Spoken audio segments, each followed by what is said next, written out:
Hello everyone.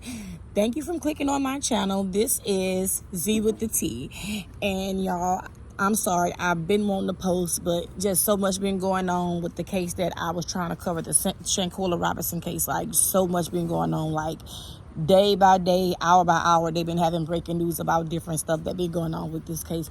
So it's like I got so much stuff written down, like it's ridiculous. Like, it's like, where do I even start with this case? Like, the man that's coming out giving us breaking news, Gerardo, like, a lot of people are like, oh, I don't believe him now, or he just making things up now. But at first they believed it. His first, the first story that he came out with, he was the one who first broke, saying that Dejanae was in custody. They believe that, but now they don't want to believe that the things that he's saying. They don't believe that, oh, this happened or that happened. Like, he's saying, hey, I'm the one in Mexico. He have ties, he are close friends with people. He can only tell us so much of the things that are being said because, you have to think about it. He have to, protect himself as well as protect the people that's giving him the information that he is relating to us, so, it's just like, it's so much that's going on with this case. Like, everybody was like, oh, we don't know if she's in jail or not because we haven't seen a mugshot. I was saying the same thing. Like, why is it such a secret? If they got her, where did they catch her at? So I was waiting yesterday, it came out that, hey, at first they were saying they can't say for sure, but if they did have her, if they would have been watching her home, if they did follow her 714 miles to her auntie house in Connecticut, in Connecticut, if they did get her from there, like they were saying, like if they did this, I was saying, like, that didn't make sense for them to say if they did this 714 miles. I want to say that did happen. So it came out. I was watching the show. Shout out to, I like him, the lead expert. I like him. And the lead expert was, talking to him last night. And he said that they couldn't say it at first, but now they came out and said that they got her from a family member house. But on another site, I also seen that it was the auntie house that they got Dejanae from. Like, they can't say everything out at once. It's like things coming out day by day. But it's crazy the way it's panning out. Like, they saying it's a circus. It is, because, like, if you believe this, why you're not believing that? You know what I'm saying? So it's like, what do you believe? Do you believe this or do you don't believe that? Like he's saying, is all going to come out. And it's going to be, this is not going to be like that. She's not going to be back in Mexico next week. Just like, they were saying, well, hey, why were they saying Shanquella was a man? She was a transgender. Why? Because they said that they seen her changing wigs. That's why, and they not used to that over there. They not used to, wigs. They said they thought she was a man because she was changing her wigs. So it's like, how, like, I don't understand that. But hey, they not used to what we're used to over here. But I want to get on the subject about how they went to the mom house when Shanquella passed. They came and brought the luggage, sat at this woman's table, ate pork chops, rice, and gravy, but kept lying, saying, no, we didn't fight. They didn't have a fight until it came out. And yeah, she did have a fight. They had a fight. I don't know why they lied about that. But as everybody can see, Shanquella was naked. Shanquella was naked when they were doing what they was doing. So how did she get dressed? It also came out too that they moved her from the second floor to the family room. On top of that, I'm sorry, y'all, I'm outside because I like the lightning, so somebody's passing by. But they dressed her on top of this. So, what I'm saying? All of them need to be held accountable because y'all sit here and y'all dressed her on top of knowing the state that this girl was in. Y'all sit here and told the mom, oh, we have to pay, we need $5,000 to get her to be seen by the doctor. But Gerardo said that, and I'm gonna play back everything to you. Gerardo said that when they called the hospital, they called and they asked for assistance. They called the house. They called down at 2:13. Yeah, they called at 2:13 and say, hey, we need assistance. So they made it at 3:15. They made it at 3:15 and said, the nurse was like, she dehydrated bad. She dehydrated and this was going on. So after 3:13, they worked on her. Nothing happened. So from then, 4 o'clock, they say she declined. The nurse was like, hey, we need to take her to the doctor. So at 4 something, they called because I think they called the paramedics, because then it was just a private nurse or whatever at that time. Then they called for the ambulance to come at 4:32 because of she started having seizures. So after then, she just went down after that. When they made it, they told the friends, hey, we need to take her to the doctor. Guess what the friends said? The friends was like, no, work on her on site. Like, I don't know how Mexico is, because I thought out here, if you see someone need, medical attention, take them to the hospital. Why you have to ask the friends, and they say no? Like, you see your better judgment, you see that they need help, and you saying no, work on her here. Why? Because you know what you did. Y'all know what y'all did to that girl. So of course that's why they going to say no, work on her here. And they said she expired right just before 6 o'clock p.m. on the 29th. She had expired on the 29th. So okay, they flew back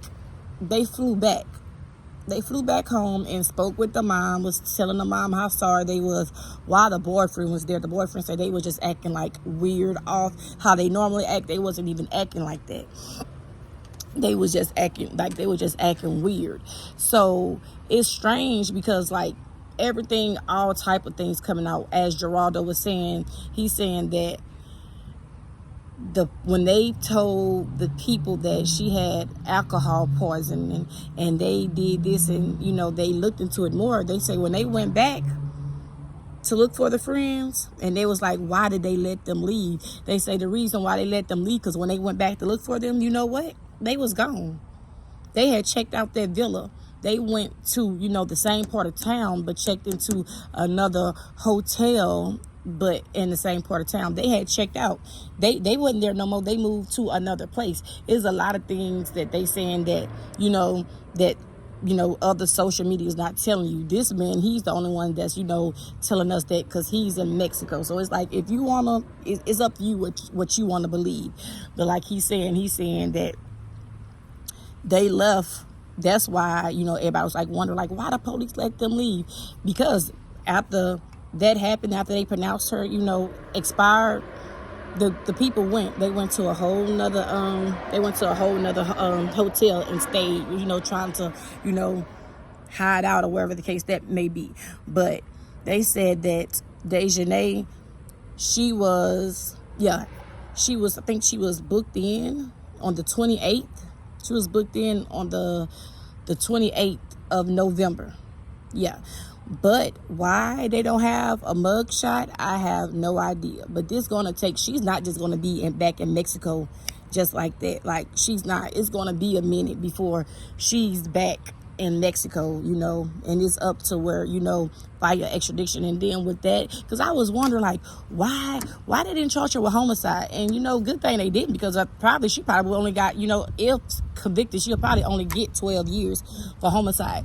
Over there, their homicide is like a femicide. And with femicide, you have to, in order to charge somebody with femicide, you have to prove a relationship. They had to have a type of relationship. Some type of relationship they had to have.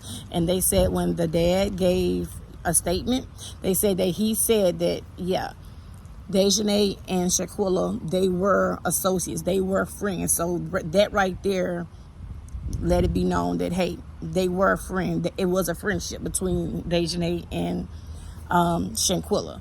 So they have, that right there. But what I don't understand is why everything got to be so secret. You know what I'm saying? Because I was why is this, or why is that, or why if they got this, why they won't say where she's being housed, or where she's being held at. But they say they have to do it by the book because, and then you have to understand too the language barriers. So you got to look at that too as well. But a lot of people feel like, and I feel too that all of them, Winter, they all should be charged because, for one, like when she fell down and her head was slumped, I said right there that that's probably what happened. That's when her neck, because it looked like the camera cut off, but you can tell she couldn't hold her neck back up. Like she was just slumped, and they all sat around. They all could have intervened, but they didn't. They didn't at all. So that's why I feel like they should be charged too. But like they said last night, they have two people that are talking. Who the two people is, we don't know. But all I got to tell you, Mexico is a jail that I would want my worst enemy at. So I guess so. Somebody probably is talking. They are. So, hey, they don't want to go to jail forever. They don't want to be over there with her. So I guess they are talking. And it's so much. Like, it's just so much. I'm just trying to catch y'all up with everything. But as what else happened? I'm sorry, y'all. With the dad, and the dad said that he didn't know anything about the arrest. It's certain things that you can say and certain things you can't say. You know what I'm saying? So hey, maybe the dad probably was told, hey, don't tell right now, or don't confirm that. I'm sorry, y'all. I'm outside. Don't confirm that, we have someone in custody. So that's another reason probably why, the dad couldn't say that he, that he was, somebody that Dejanae was in custody. So therefore, that's why a lot of people are not believing. Because I'm like, hey, well, if the dad was saying that he haven't heard of an arrest and this his child, then how, why they saying it's an arrest? You know what I'm saying? Like, why are they saying it's an arrest if the dad say he don't know anything about it? But hey, they probably telling him, wait, don't say anything right now. Or, a lot of people saying, oh, well, she's not formally arrested until she's on Mexico soil, because they have to wait, because she's not arrested yet. They just holding her in the U.S. for Mexico.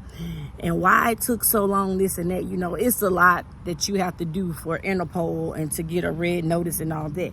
So, it's just a lot, and it's just like day by day, hour by hour, so much stuff coming up, and a lot of people not believing. It's like a lot of stuff that, that I went back and researched and wrote down. I just want to update y'all on little by little, because I'm gonna make another, I'm gonna make another one talk about, as the day go by, because I know something else going to come up. And it's like, hey, well, if I don't make it now and I'm trying to push everything in one video, I'm gonna just be so overwhelmed and just blank with everything. So like I said, it's a lot of update going on, hour by hour, day by day. You know what I'm saying? But to be honest with you, I believe actually, that she is in custody. Like they saying that she's in custody she was detained in Connecticut at her at her auntie house, 714 miles away from her residence. So, but yes, thank you for clicking on my page, and I will be coming back up later with another content for y'all on the Shanquella Robinson case. And it's just really sad, and it just make me really be paying attention of who the people, which I don't hang with nobody anyway, but the people that you hang with, the people that you call your so-called friends. You know what I'm saying? And I'm not even going to get into, or why. We won't know everything until everybody starts talking, because I promise you, they're going to turn on each other. They're going to turn on each other. It's all going to come out. So I'm not going to speak on the person that's not here no more, because they're not here to defend themselves. But I just want to know why. Why did they do what they do? I know I heard why they said they did what they did, but I don't know. I can't say it's true. I can't say that it's not true. But we won't know everything until all the facts come out and they over there singing like a canary. But I promise you, they going to tell on each other. And I know for sure, 2005, they had this little girl. That what made them up the femicide, because I think it was 45 years, but they upped it to 65 years. But it was a 7-year-old, and she was expired by someone. And when they did that, that what made them boost up from 45 years to 65 years, because it was a lot of violence going on with women in Mexico. So that's why they boosted up, you know, the years for femicide. So like I said, I will be getting back with y'all later, making another video about the Shanquella Robinson case. So click back on my channel next time. See you later.